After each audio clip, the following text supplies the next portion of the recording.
Saudara calon Kapolri Komjen Polisi Listio Sigit Prabowo yang berencana untuk menghidupkan lagi pasukan pengaman masyarakat atau PAM Swakarsa menuai polemik. Ini diungkapkannya ketika fit and proper test di Komisi 3 DPR beberapa waktu lalu. Banyak pihak melakukan atau menyatakan kekhawatirannya bahwa PAM Swakarsa ini yang dibentuk nantinya seperti kembali kepada zaman Orde Baru atau pada tahun 98 pada situasi yang terakhir menjelang sidang istimewa pada saat itu. Lalu sebenarnya bagaimana PAM Swakarsa yang akan digadang oleh calon Kapolri yang baru? Pagi ini kita segera bahas hal tersebut. Ada sejumlah narasumber yang hadir melalui daring di Sapa Indonesia Pagi.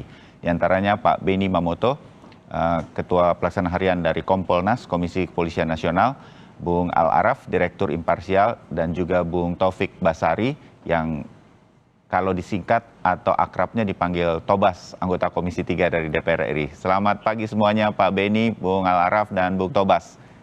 Selamat pagi. Selamat pagi. Ya, senang kita terus sehat-sehat di tengah pandemi COVID-19. Doa kita untuk sehat selalu untuk kita. Bung Tobas, Anda kan mungkin ikut serta juga waktu Komisi 3 fit and proper test terhadap Pak Listio begitu. Dielaborasi sejauh mana? Sudah sampai di gambaran seperti yang Pak Beni sampaikan, Bung Al-Araf sampaikan, jadi kita kemudian tidak perlu khawatir lagi, Bung Tobas, atau seperti apa? Dielaborasi ini soal ide dari Pak Listio? Ya, sebenarnya ini bukan ide dari Pak Listio, tapi ini sebenarnya sudah mulai muncul sejak zaman Pak Idam. Ya, betul ya, kita udah pernah dengar ini kan ya? Betul, peraturan Kapolri nomor 4 tahun 2020. Jadi sebenarnya bukan barang baru yang baru proper test. Ya. Cuma kita kemudian diingatkan kembali ketika fit and proper test berlangsung. Nah, seperti apa yang dikatakan oleh Pak Beni tadi, kalau kita melihatnya dari segi ide, maksud, dan rujukan legal memang tidak masalah terkait dengan PAM Swakarsa ini. Tapi kalau kita lihat dari kerangka sosiologis, kemudian historis, istilah PAM Swakarsa tetap menimbulkan keadaan yang traumatik bagi kita ya terkait dengan penggunaan PAM Swakarsa pada tahun 98.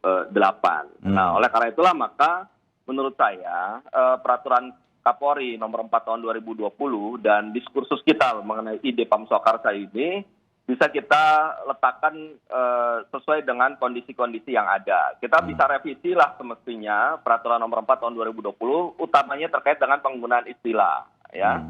Sehingga masyarakat menjadi jelas bahwa yang dimaksud dengan PAM Swakarsa ini adalah 3 hal. 2+1 lah kurang lebih begitu. Yang pertama adalah memang hak satpam, kemudian satkamling, dan pengamanan yang berlaku secara sosial selama ini berjalan seperti pecalang, kemudian kelompok sadar keamanan lingkungan dan sebagainya yang memang sudah ada. Nah, hanya itu saja batasannya. Jadi memang harus terbatas. Nah, oleh karena itulah maka penggunaan istilah ini menurut saya bisalah kita ubah lah. Ya, jadi misalnya peraturan Kapolri tentang partisipasi masyarakat dalam keamanan lingkungan atau apapun ya kita bisa ubah supaya istilah PAM Swakarsa yang menimbulkan traumatik ini tidak muncul kembali. Kalau misalnya masih menggunakan istilah PAM Swakarsa, tentu kita tetap akan ada perdebatan seperti ini, ada tema diskusi di televisi seperti ini dan sebagainya. Menurut saya tidak ada masalah lah kalau kita mau ya pihak Polri mau mengubah saja istilahnya meskipun memang ada di undang-undang, tapi kan tidak melulu kita harus secara persis menggunakan istilah PAM Swakarsa. Bisa gunakan istilah-istilah lain, tapi maksudnya adalah yang mengoptimalkan satpam, mengoptimalkan peranata sosial yang sudah berjalan terkait dengan keamanan, bukan seperti PAM Swakarsa yang kita bayangkan dalam catatan sejarah selama ini. Baik, dimengerti. Jadi sebetulnya ada niatan-niatan positif yang kita tangkap juga. Cuma namanya mungkin jangan seperti itu. Saya ngelihat seperti di akte sebuah perusahaan lah. Nama di akte perusahaannya bolehlah apa, tapi ketika kemudian dijual, ketika kemudian sudah berbisnis, nama perusahaan bisa berbeda, kira-kira seperti itu. Tapi tetap kemudian muncul kekhawatiran bagaimana kemudian mengatasi agar nanti PAM Swakarsa yang dioptimalkan ini, keamanan masyarakat di tengah masyarakat ini bisa tetap dijaga dan tidak terjadi konflik horizontal. Ya. Baik, Bung Tobas, Anda sudah bergabung lagi. Ini juga akan tadi Bung Al-Araf mengatakan ini harus jelas dulu, dipresentasikan dulu ke publik transparan, dan ini mungkin kita bergantung pada Komisi 3, Bung Tobas, supaya kita nggak kecolongan. Dalam arti, saya pakai bahasa gampang saja, jangan-jangan ini ada udang di balik batu untuk kemudian membentuk sesuatu dan lain-lain.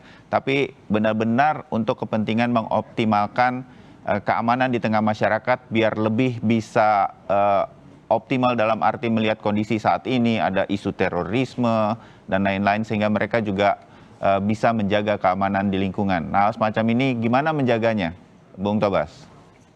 Ya, saya bisa memahami adanya kekhawatiran masyarakat terkait dengan munculnya perdebatan mengenai Pam Swakarsa ini. Apalagi tadi seperti dia katakan. Karena kita punya pengalaman-pengalaman yang kurang baik dari membangun hal semacam ini, kan?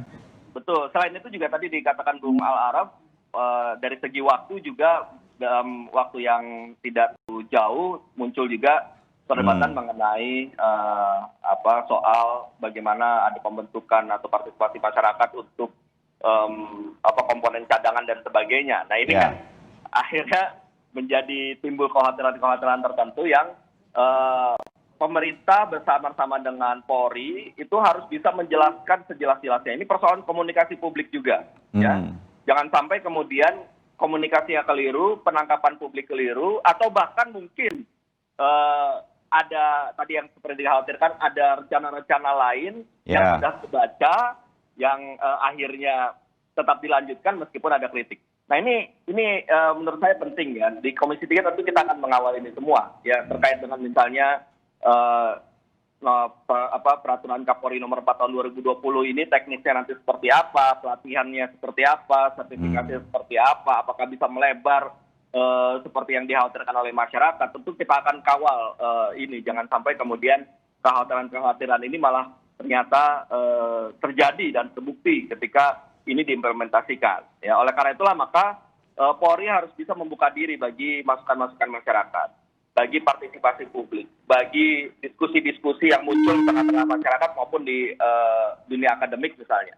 Nah, oleh karena itulah maka Polri yang baru di bawah kepemimpinan Pak Komjen Listio Sigit ini saya harapkan menjadi Polri yang sangat terbuka terhadap masukan-masukan masyarakat, termasuk masukan yang kita diskusikan pada hari ini. Ya, terakhir dari Bung Tobas, setuju dan bisa menjaga ya koridor ini supaya dijaga seperti spektrum yang lebih luas tadi sudah disampaikan Bung Al-Araf, dan kemudian Pak Beni mengatakan mudah-mudahan ini bisa tetap pada koridornya Pam Swakarsa seperti yang ada di Undang-Undang Kepolisian. Nah, ini bisa terus dijaga ya Bung Tobas supaya kemudian kekhawatiran masyarakat tidak terjadi begitu, Bung Tobas? Ya, ini harus dijaga sesuai dengan koridornya masing-masing. Kalau kita bicara soal partisipasi masyarakat untuk keamanan lingkungan ini, harus kita jaga agar tidak meluas kemana-mana seperti yang menjadi kekhawatiran selama ini. Nah, ini juga menurut saya adalah tantangan dari Kapolri baru ya, Pak Komjen Listio Sigit ya, untuk kita bisa memberikan kepercayaan bahwa beliau bisa menjaga ini supaya tidak seperti yang dikhawatirkan oleh publik. Dan juga ini juga kalau saya melihat masalahnya juga timbul karena soal trust building ya, kepercayaan publik kepada pemerintah dan Polri yang menurut saya masih belum optimal.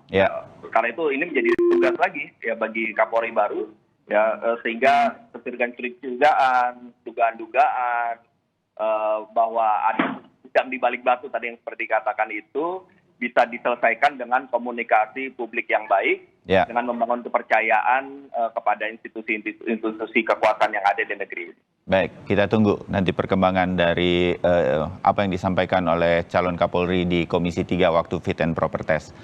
Bung Tobas, terima kasih. Bung Al-Araf, terima kasih. Pak Beni Mamoto, terima kasih. Kita ketemu di diskusi yang lain. Selamat pagi.